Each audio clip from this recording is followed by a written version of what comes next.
Hello everyone, and welcome to the latest update of the EIU's Global Outlook. My name is John Ferguson, Director of Global Forecasting here at the EIU, and I'm joined by Cailin Birch, our Senior Commodities Analyst. Today, we want to cover four areas: South Africa, the upgrades to our US forecast, the oil markets, and finally stock markets and risk together. But Cailin, maybe we can start with South Africa. Sure. There's always a lot going on with our African forecast, but this week has been particularly interesting. We saw the former president of South Africa step down. Jacob Zuma announced on February 14th, on the eve of what was going to be probably a no-confidence vote in Parliament. Right.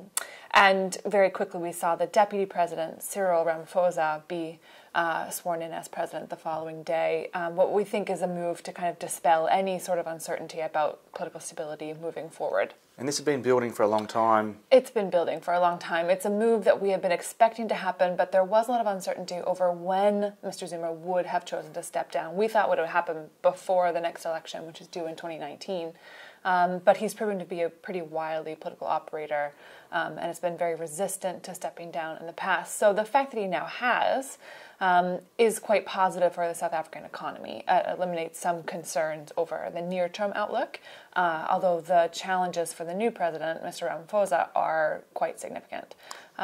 Just a quick bit of context on the economy. It's one of the largest and most diversified economies in sub-Saharan Africa, but we've seen a real decline in terms of the quality of economic performance in the last 10 years. For a country that should have a lot of potential. Absolutely. And we did see very strong growth in 2004 to 2007. Economic real GDP growth averaged over 5% per year.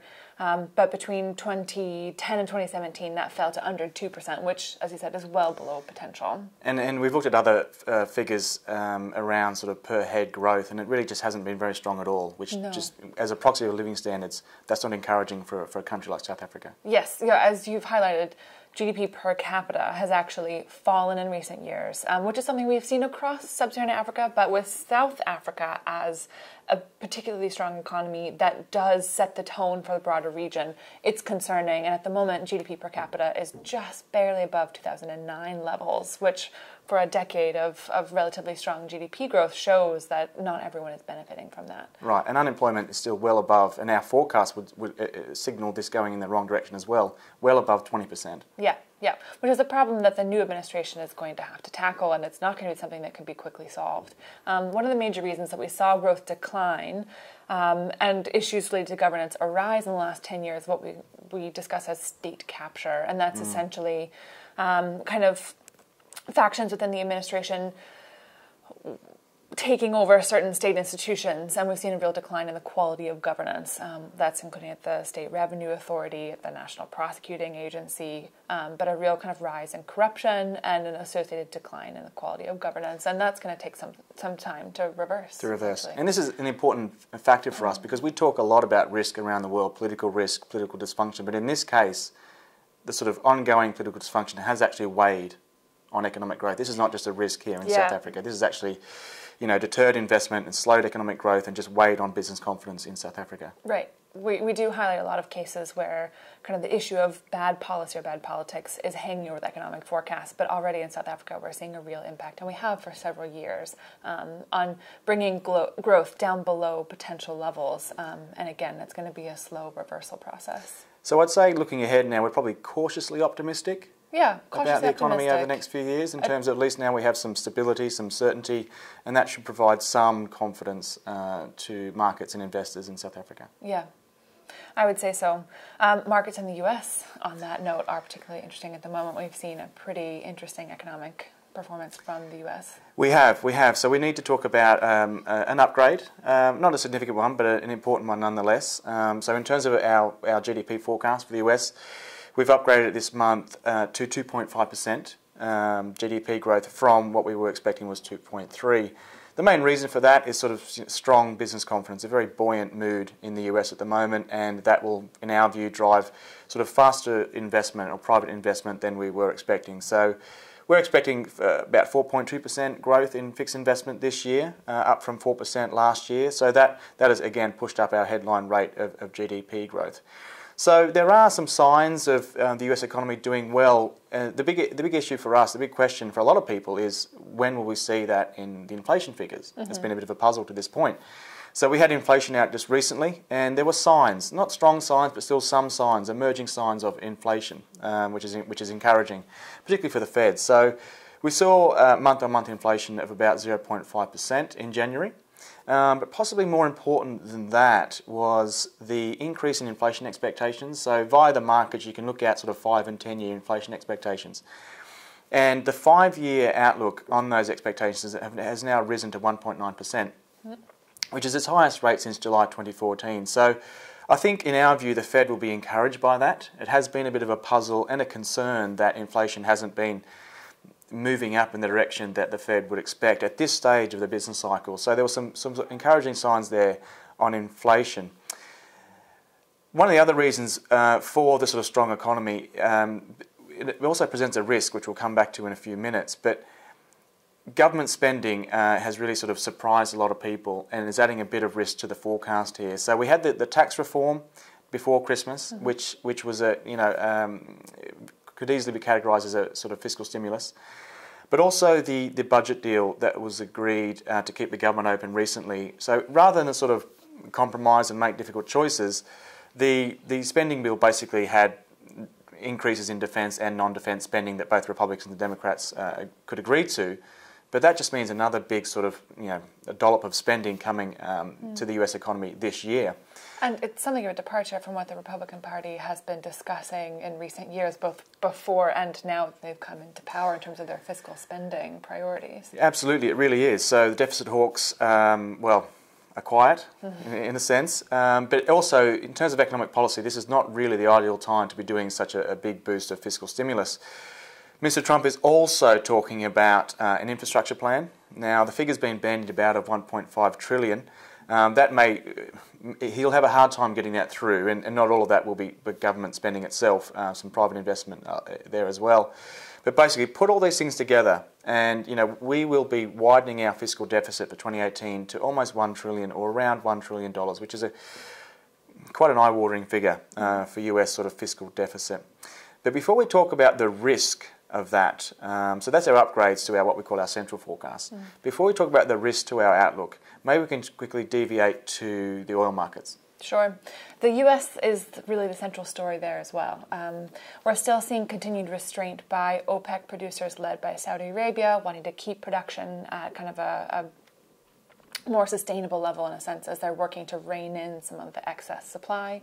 But while that continues to be their policy, U.S. production is surging ahead. And actually, the data that was reported in January, which relates to the very end of 2017 in terms of actual production, was much higher than most kind of market watchers were expecting.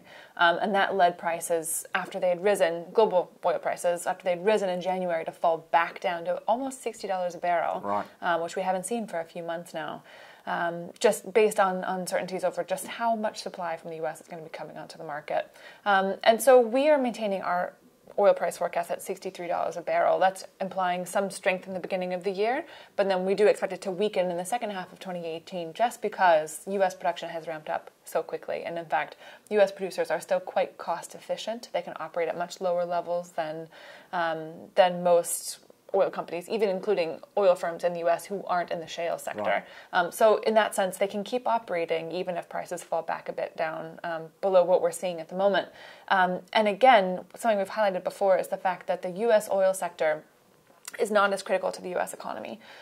It provides fairly minimal contributions in terms of real GDP generation and fiscal revenue, for example. Right. So the U.S. is not reliant on the fluctuation in the oil market in the way that Saudi Arabia is, or even Russia. Right. So the sector will keep kind of ticking along based purely on how private sector firms are behaving. And as long as prices stay manageable for them, we can expect US output to continue to rise. So I think that'll be the main shadow hanging over certainly Saudi Arabia, but the rest of the oil market this year. And we're still expecting a bit of a range, oil prices to keep within a range for the next 12 months? Exactly. I think range-bound is still the key word here, as we see the efforts at constraint by OPEC and by Russia, which is still a critical geopolitical partnership, being offset by rising U.S. production. And I think that $60 to $70 range will still hold true. The second that prices start to fall below 60, we'll start to see some kind of reining in of U.S. production, and the opposite is true once they hit the upper limit. So I don't see them moving much around that this year. Yeah. Great. But there are plenty of risks to that forecast, including a number of risks Absolutely. on our financial outlook. So we mentioned a few minutes ago that the US economy is doing well, so well that we've upgraded our forecast to 2.5%. But we have to sort of caveat that story. There's a lot of risk and uncertainty around, and a real growing concern, not only from us, but many other sort of watchers of the US economy. And the issue is sort of the overheating, inflation concerns, and what that might do to financial markets. So as an example of this, we saw this in early February, where markets were spooked. So on the 2nd of February, we had some wage data out of the US, and it sort of surprised some people where nominal wage growth year on year jumped up to 2.9%. And that was enough of a concern to spark a bit of a sell-off and a lot of volatility in the US markets. For example, on February 5th, the Dow Jones Industrial Index had its largest one-day drop in history, and markets around the world also had significant severe falls and a lot of volatility over those couple of days. So the market's really spooked by that inflation, sort of the wage data and the concerns around what that would mean for inflation, and therefore what that means for interest rates. Yeah. So this is where the risk really lies for us, because in our forecasts we see a lot of interest rates coming around the world. In a way, this is the sort of counterintuitive part of this story, because interest rates are being increased mostly around the world. Some economies will increase them in response to the Fed. Some central banks will do that. But mostly this is a positive economic story. Central banks are looking at their economies and sort of looking to increase interest rates. So that's the sort of counterintuitive part of where this risk comes from.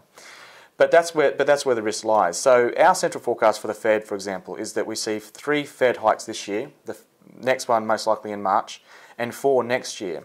But given the story we were talking about a few minutes ago, with the sort of strong fiscal spending, the sort of buoyant mood in the US, the risk is to the upside there in terms of the Fed. So there could be 4 hikes this year rather than 2. So we expect 3, but the risk is to 4, definitely not 2.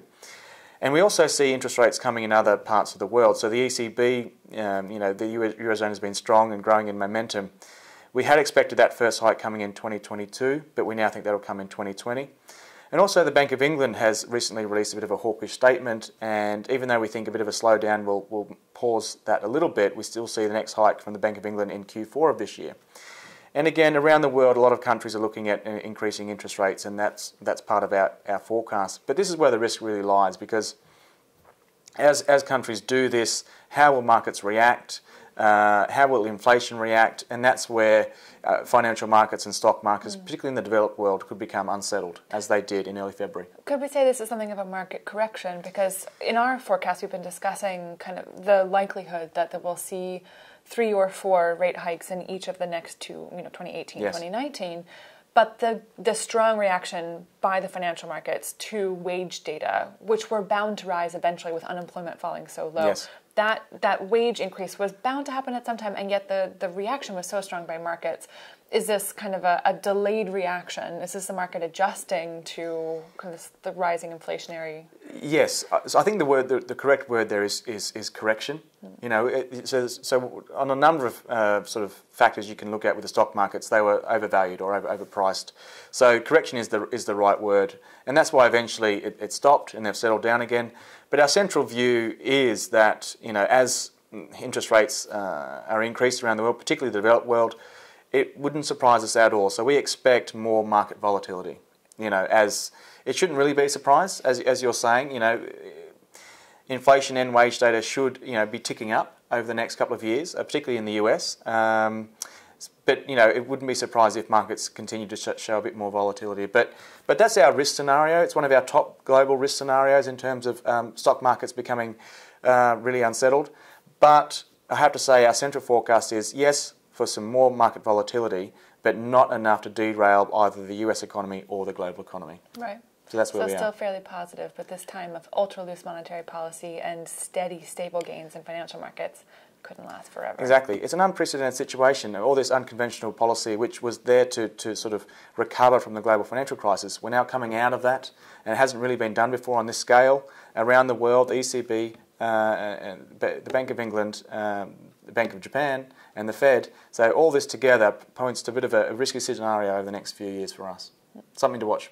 All right, Cailin, thank you so much for talking today. Thanks. And we'll be back next month with another update of our global outlook.